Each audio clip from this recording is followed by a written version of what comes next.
Welcome to Playfully Orange, our conversations about arts and culture here in Central Florida. My guest today is Jeff Revels. Hello, Jeff. Hi, Terry. How are you? Good.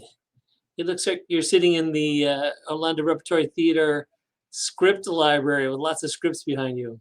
It is a theater library and it's all scripts and theater related books, but it's at my home.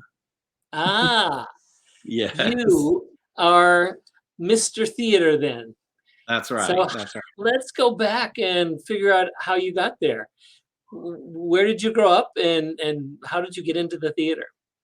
Sure. I grew up in Spartanburg, South Carolina, right next to Greenville. I guess we're big enough now to know where Spartanburg is, but we used to say next to Greenville. So I grew up there, and as a child, would put on shows with my cousins and any friends that were around and make neighbors pay and make relatives sit through long holiday pageants. So I grew up doing theater, creating theater myself without really knowing what it was as an art form, really. And then I remember a second grade field trip of a theater troupe that came through the school. So in the cafetorium, they were performing Jack and the Beanstalk. And I'm like, oh my gosh, what is this? And I wasn't concerned about the Jack and the Beanstalk story. I was way concerned with what are they doing? How are they putting this together? What are they telling us? And so it started from way back then. And then I went to school at Winthrop, which is in Rock Hill, South Carolina, and majored in theater. And right after graduating, moved down to Orlando with two of my fraternity brothers. Pre-internet days, so I had no idea what was awaiting me, just that it was a bigger town. And the three of you chose Orlando for what reason?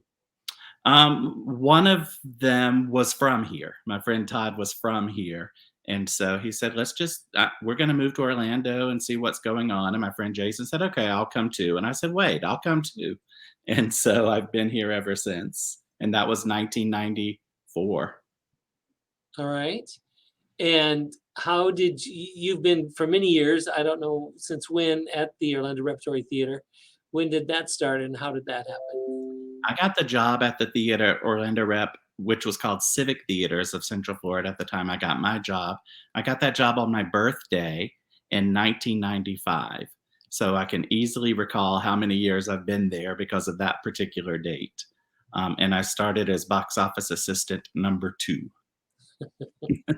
And should we up to number 1? That's right. That's right. Cool. So in that intervening time, 6 months or whatever, you were exploring the area. What did you see as far as arts and culture? It was very interesting because the only way, again, this was early internet, and I was fresh out of school and had no job, so I didn't have money to afford internet even if it existed. So I really learned about the cultural scene in Orlando through the Orlando Sentinel, truly, and then the Yellow Pages, which existed back then. And so I saw a show and put in an application at Mark II Dinner Theater back then, and then I read about theater downtown, civic theaters, sent my resume to Alan Brune, who was artistic director at that time, and John Lesser, who was executive director at that time. And then I hadn't heard from them. So I called them one day, and Alan said, yes, your resume's here on my desk, and I haven't read it yet. And I said, well, I don't know how I got this brazen because I don't think I am brazen. But I said, well, you need to pick it up and read it because you're really missing out.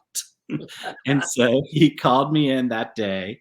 And that day he said, well, you know what? I need a props assistant and a backstage dresser for a show that's currently playing called Falsettos.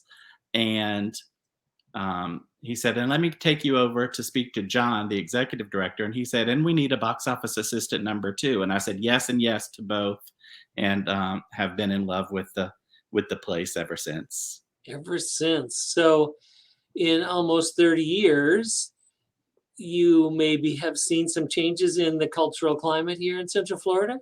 I absolutely have. I've seen a lot, and so I know to not respond to dramatic changes and high fashion, and just know that we are growing tremendously. And you know this because I met you way back then as well. And I'm I love our community. I absolutely love this town and this city and how we do work together. And not just the arts, but all facets of our community working together. But as far as theater in particular, I have seen it grow, and I have seen it, I don't know, take more of a foothold in town and like learn how to speak the language of being a part of the city and take pride in that, but also ownership in that, and working with the government relations and working with corporations and making sure the arts have a place at the table. And we had to learn that. And some people obviously knew that, or we wouldn't have existed to begin with, but not in the large degree that it exists today and certainly over the years. So I'm really proud that that we're continuing to evolve. And the moment we figure out that we're there, then somebody else should take over because we're never going to be fully there. Right. So it's truly exciting. But looking back over the last 3 decades, what is a highlight for you? Something that really affected you or um, sticks in your mind? Sure. I will talk about on a personal level. Um, two things, really, one and a half, 1.5 things. Um, Who's when counting? the Civic Theater was not looking bright, the future was not looking bright, and I was education director at that point in time. And so we, along with a few board members, then started talking with the mayor, who was Glenda Hood at the time, and Dr. John Hitt at UCF about this family theater portion, this theater for young audience portion is really thriving, and it's really unique, and it's nowhere else in town at that point in time.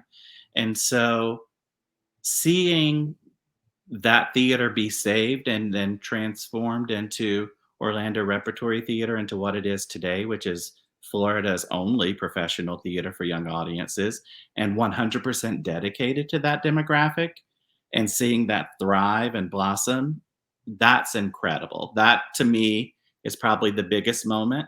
And then I'll say the second moment was making the jump to become artistic director from education director. Um, there were two artistic directors before me at Orlando Rep, and it was finally put your money where your mouth is and hush up. If you think you can do it, then show me this season that you can do it. And so it was quite an incredible year. And so ever since then, it's been nonstop, and it's been exciting, and it's been growing ever since. And we are. I do want to say this: we are the sixth iteration in name changes of the theater company that's been in Orlando since 1926. So we're upcoming on 100 years of this particular theater in this town, with only Wow. 2 years closed, 1944 and 45, World War II. So that's exciting to know and to be proud of. Yes. And is there one thing that you would wish for our community? Oh my gosh. I just wish I wish there was unlimited funding to do all the exciting things that we want to do. But let me say this, with the funding that we do have, we get pretty darn close. And I just wish that more people in our town see our art, and more people, whether in any ways possible. If they can access it, great. If they can't access it, they still need to be able to see this art and grow from this art and learn from this art, because we are not a city any of us want to be living in if we do not have this rich cultural component. and that's Yep. opera, music, science centers, history centers, museums, as well, and especially theater. Well, thank you, Jeff, for being part of creating that, especially for our young audiences. Thank you for joining me today for Playfully Orange. Thank you so much. Have a great day. See And you we at the thank you theater. for, yes, and thank you for watching this. Bye. Bye.